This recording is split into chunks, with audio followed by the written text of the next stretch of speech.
सीता और राम की जोड़ी ये बिगड़ने वाली नहीं है। बहरहाल हनुमान जी ने कहा निमिष निमिष करुणा निधि जाहि कल्प संवेत बेग चलिय प्रभु आनिय भोज बल खाला दल जीत। सरकार जितने जल्दी हो सके मैया सीता को वहां से छुड़ा करके लाया जाए। उसके बाद राम लक्ष्मण हनुमान जी अंगद सुग्रीव आदि के निर्देशन में बंदरों ने लंका नगरी पर चढ़ाई किया। प्रारंभ हुई लड़ाई। लड़ाई प्रारंभ हुई तो लंकेश रावण के परिवार के एक एक लोग मरते गए। मेघनाद को लक्ष्मण जी ने मारा। क्यों? क्योंकि लक्ष्मण जी महाराज हैं वैराग्य और मेघनाद है मूर्तिमान काम, राम जी है ज्ञान। वैराग्य को ज्ञान नहीं, ये काम को ज्ञान नहीं मार सकता, काम को हमेशा वैराग्य ही मारता है। इसलिए मेघनाद का वध लक्ष्मण जी के द्वारा करवाया गया। लेकिन कुंभकर्ण अहंकार है। कुंभकर्ण क्या है? अहंकार। अहंकार भी 3 प्रकार का होता है। मैं कथा में इधर उधर गासा नहीं फोड़ रहा हूँ, फोड़ दूंगा तो फिर कथा बढ़ जाएगी। अहंकार भी 3 प्रकार का होता है, सतोगुणी अहंकार, रजोगुणी अहंकार और तमोगुणी अहंकार। और तीनों से सामना ज्ञान का ही होता है। तीनों अहंकारी रामचरितमानस में है। सतोगुणी अहंकारी परशुराम है, रजोगुणी अहंकारी बाली है और तमोगुणी अहंकारी कुंभकर्ण है। सतोगुणी अहंकार अगर व्यक्ति के जीवन में है तो सत्संग करने से नष्ट हो जाता है। राम जी की और परशुराम की वार्ता हुई तो परशुराम सरेंडर हो गए, मैंने उनका अहंकार समाप्त हो गया। कही जय जय जय रकुल केतु भृगुपति गए बने कपेतु। लेकिन जो रजोगुणी अहंकार है उसको एक बाण मारना पड़ता है। जब राम जी एक बाण मार दिए तब उसका अहंकार समाप्त हो गया। उसने कहा प्रभु अजहू मैं पापी। लेकिन जो तमोगुणी अहंकार है वो बड़ा खतरनाक अहंकार होता है। उससे जब ज्ञान लड़ाई करता है तो उसके एक एक अंग को काट काट करके छिन्न भिन्न करना पड़ता है। इसलिए कुंभकर्ण के एक एक अंग को राम जी को काटना पड़ा। लेकिन काटने के पहले अच्छा तमोगुणी अहंकार में बदले की भावना होती है। बदले की भावना, जो अहंकारी बदले की भावना रखता हो वो समझ लीजिए वो तमोगुणी अहंकारी है, कुंभकर्ण जैसा है। आप कहोगे ये कैसे होता है, बदले की भावना हम कैसे माने? तो आप लोग जानते हैं कि जब कुंभकर्ण आया चला वहां से लड़ने के लिए तो रावण ने कहा सेना ले जाओ। उसने कहा सेना की कोई जरूरत नहीं है, हम अकेले काफी हैं। चल दिया, चला दुर्गता जी सेन न संग, कोई सेना नहीं। उसने कहा हम अकेले ही सबको मिटा देंगे, किसी की जरूरत नहीं है, किसी को नहीं लिया। यही एक अहंकार का लक्षण है, हमको किसी की जरूरत नहीं है। और जब वहां आया तो अंगदादि कपि मूर्छित करी समेत सुग्रीव। अंगद आदि बड़े बड़े बलवान निश्चरों को सुग्रीव के साथ मूर्छित कर दिया। हनुमान जी केवल छुटे हुए, बाकी सभी बंदरों को मूर्छित कर दिया। अब मूर्छित करने के बाद बदले की भावना। और जब सुग्रीव के ऊपर उसकी निगाह पड़ी तो सुग्रीव के देखते ही उसके दिमाग में एक बात आई कि इसी सुग्रीव के भाई बाली ने हमारे भाई रावण को कांख में दबाया था।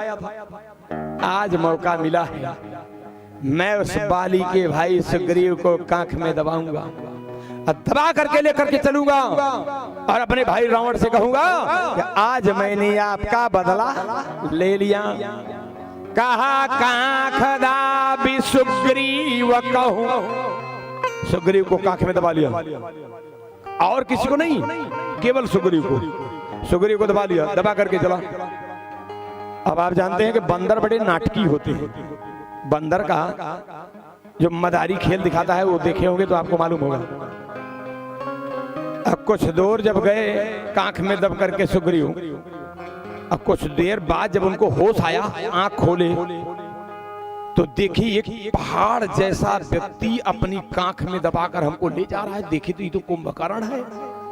सुग्रीव सोचे कि मैं ज्ञान की शरण में रहता हूं और ज्ञान की शरण में रहने वाला व्यक्ति अहंकार की गिरफ्त में हो, ये बहुत बड़ा दुर्भाग्य है उसके लिए। तो अगर झुला दिया हाथ हो तो ऐसे ऐसे झूलने लगा, जब हाथ और झोलने लगा तो कुंभकर्ण देखा, जो कुंभकर्ण लेके जा रहा था रावण के पास दिखाने के लिए, कुंभकर्ण देखा तो उसका अहंकार जागा। अरे कुंभकर्ण क्या कर रहे हो? अरे अगर इस मुर्दे को तुम यहां से ले जाओगे तो लंका वाले देखकर तुमको हंसेंगे, अगर ये जिंदा रहता तो तेरा भाई प्रशंसा करता कि तूने बदला ले लिया, लेकिन अगर अब इस मुर्दे को लंका में लेकर जाओगे तो लंका वाले देखकर तुम्हें हंसेंगे, यह कहकर कि इतना बड़ा बलवान होकर मुर्दा ढोने का काम कर रहा है। बोलिए शंकर भगवान की। ये भी अहंकार है। और जब उसके अहंकार ने उसके मन को चोट किया, उसने थोड़ा सा हाथ ढीला कर दिया कि गिर जाए। यह तो इंतजार कर रहे थे। अच्छे हाथ ढीला किया तब तक सुग्रीव वहां से निकल के छलांग लगाई के और कुंभकर्ण का नाक और कान दोनों नोच के बड़ी तेजी से भागे। बोलिए बजरंगबली की। नाक कान नोचने का मतलब, नाक कान मानी इज्जत। और अहंकारी को सबसे ज्यादा कौन चीज की चिंता होती है? इज्जत की। नाक कान नोच के भागे। कहा ज्ञान की शरण में। कई बार ये भागे, कई बार भागे। एक बार भागे तो घर से उस गुफा की तरफ भागे, संसार की तरफ, जहां पर मायावी राक्षस था। और वहां से जब पिटाई हुई तो वहां से सत्संग की तरफ भागे, ऋषिमुख पर्वत पर। और वहां ऋषिमुख पर्वत से जब भागे सत्संग की तरफ, तो सत्संग से कहां भागे? कहा भगवंत की तरफ। आज फिर सुग्रीव जी महाराज भागकर राम जी के चरणों में आकर के गिर पड़े। फिर राम जी ने उस तमोगुणी अहंकार के एक एक अंग को काट करके छिन्न भिन्न किया। सबसे लास्ट में लंकेश रावण आया।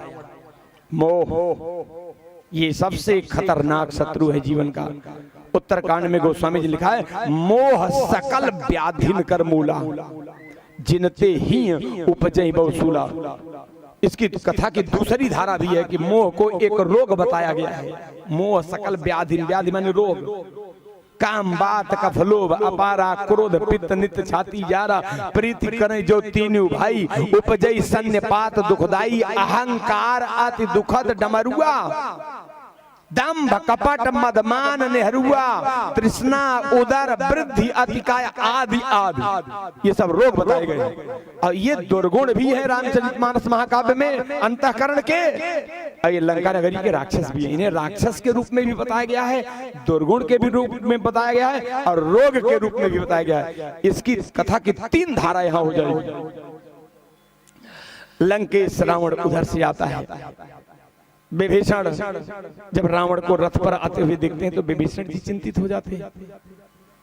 रावण रथी बिरथ रघुबीरा, देख विभीषण भयो अधीरा। विभीषण जी को संशय हो जाता है। संशय क्या होता है? संशय होता है विभीषण जी को कि राम जी यह युद्ध जीत पाएंगे कि नहीं। देखिए संशय को बड़ा खतरनाक बताया गया। संशय सर्प ग्रसन उर्गाद। और खास करके देवियों के जीवन में तो संशय आना ही नहीं चाहिए। अगर जिस देवी के जीवन में संशय आ गया, उस देवी की स्थिति क्या होती है? जब संशय सर्प ग्रसेउ मोहिताता, दुखद लहरी कुतर्क बहुब्राता। जब किसी देवी को संशय का सर्प काट लेता है तो उसके मन में हरदम कुतर्क की लहरें चलती हैं। तो संशय सर्प ग्रस, अब गीता में कहा गया संशयात्मा विनश्यति, संशयात्मा का विनाश हो जाता है। लेकिन हमारे ग्रंथों में दो जगह संशय का बड़ा सुखद परिणाम हुआ। कहा विभीषण को संशय हुआ तो यहाँ पर रथ गीता का प्राकट्य हुआ। यहाँ जो राम जी ने उपदेश दिया इसको रथ गीता कहते हैं। और महाभारत काल में अर्जुन को संशय हुआ। अर्जुन को संशय हुआ तो भगवान ने गीता का उपदेश दिया। तो गीता का उपदेश भगवान ने क्यों दिया? इसलिए कि अर्जुन को संशय हुआ। संशय क्या हुआ? कि यह युद्ध मुझे करना चाहिए कि नहीं। अर्जुन को युद्ध के औचित्य में संशय है और विभीषण को युद्ध के विजय में संशय है। तो दोनों जगह संशय से एक एक गीता का प्राकट्य हुआ। क्यों? क्योंकि उस संशय को दोनों लोगों ने भगवान के चरणों में अर्पित कर दिया। और भगवान कौन है? ज्ञान। अगर संशय को ज्ञान के चरणों में डाल दिया जाएगा तब वो संशय खतरनाक नहीं होगा। बहरहाल भगवान श्री राम जी एक साथ 31 बाण मारते हैं। एक बाण ने लंकेश रावण के नाभि के अमृत को सोखा, बाकी बाणों ने रावण के अंगों को काट काट करके छिन्न भिन्न किया। लंकेश रावण पूरी लंका नगरी के निशाचरों के साथ में जब समाप्त होता है तब भगवान श्री राम जी को सीता मिलती है। माने अंतःकरण से मोह, अहंकार, काम आदि जितने दुर्गुण हैं, ये राक्षसों का जो समूह है, ये सारे के सारे जब समाप्त होते हैं तब ज्ञान को शांति मिलती है। और जब ज्ञान को शांति मिलती है तब हर व्यक्ति के अंतःकरण में राम राज्य की स्थापना हो जाती है। जब ज्ञान को शांति मिलती है, ये राम राज्य के स्थापना का क्रम है। अब भगवान श्री राम जी विभीषण से कहते हैं, महाराज अगर आप पुष्पक विमान दे देते तो हम टाइम से पहुंच जाते, क्योंकि अब 14 वर्ष पूरा आज होने वाला है। आज ही 14 वर्ष पूरा होगा।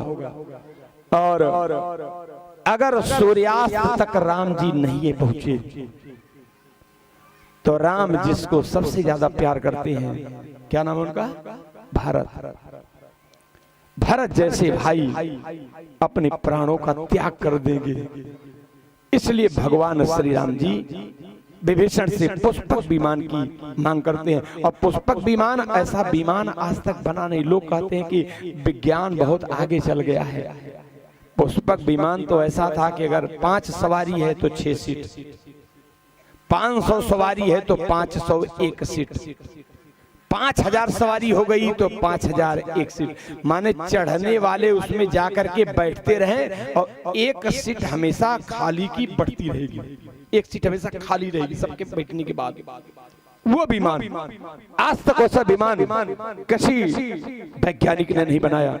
भगवान श्री राम जी उस विमान पर बैठते हैं। उस विमान में माने आप समझ लीजिए कि समझने तक की शक्ति थी, सुनने की शक्ति थी। वो सुन सकता था, समझ सकता था।